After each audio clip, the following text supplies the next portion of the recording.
नितेश राणेंच्या घराबाहेर घातपाताचा प्रयत्न।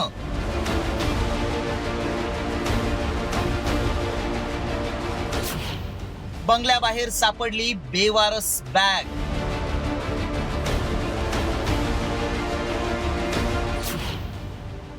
सुवर्णगडावर नेमकं काय घडलं? हा व्हिडिओ नीट पहा।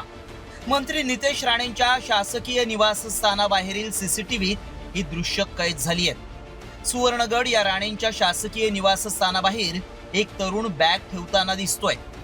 या बॅगेमुळे एकच खळबळ उडाली आहे। राणेंच्या घराबाहेर घातपाताचा प्रयत्न होता का, असा सवाल या निमित्तानं उपस्थित केला जातोय।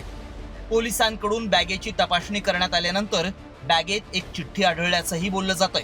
मंत्री नितेश राणे यांच्या शासकीय निवासस्थानाबाहेर आज सकाळी एक संशयास्पद अशी खरं तर एक बॅग सापडली आणि या बॅगची तपासणी खरं तर पोलिसांनी केल्याचं पाहायला मिळतं। बॅग तपासण्यासाठी काही सुरक्षा यंत्रणा सुद्धा या ठिकाणी आलेल्या होत्या, मात्र त्या बॅगमध्ये सर्वसाधारण त्या वस्तू सापडलेल्या आहेत। कोणतीही संशयास्पद अशी एखादी वस्तू सापडलेली नाहीये आणि त्याच्यामुळे कुठेतरी सगळ्यांनीच एक सुटकेचा निश्वास खरं तर टाकल्याचं पाहायला मिळतं। वादग्रस्त विधानांमुळे आणि हिंदुत्ववादी भूमिकेमुळे नितेश राणे चर्चेत आहेत।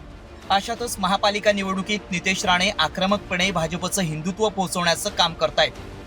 बॅगेच्या घटनेनंतर नितेश राणेंनी इशारा दिलाय। बघा, असं आहे, आम्ही देवाभाऊच्या महाराष्ट्रामध्ये राहतो। देवाबाईच्या महाराष्ट्रामध्ये आम्हाला काही चिंता करायची गरज नाही। सगळे हिंदू समाज अतिशय सुरक्षित आहेत। ते बॅग ठेवणारे मला सांगून बॅग ठेवायला आले असते तर बॅगेत त्यांनाच भरून घरी पाठवलं असतं। कोणाला घाबरवायला प्रयत्न करताय? त्यांना माहित नाही माझं पूर्ण नाव नितेश नारायण राणे आहे आणि म्हणून ह्या बॅगा बिगा करण्याचे फालतू गोष्टी माझ्याकडे ठेवायचं नाही, नाहीतर बॅग अशा जागी ठेवीन ते उरले सुरले पण संपतील। म्हणून माझ्याबरोबर हे सगळे प्रकार नको। राणेंच्या घराबाहेर तरुणानं ती बॅग का ठेवली?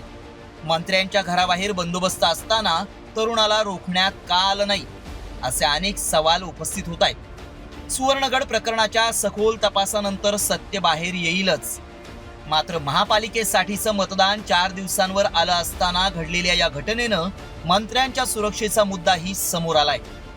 रुपाली बडवे, साम टीव्ही न्यूज, मुंबई।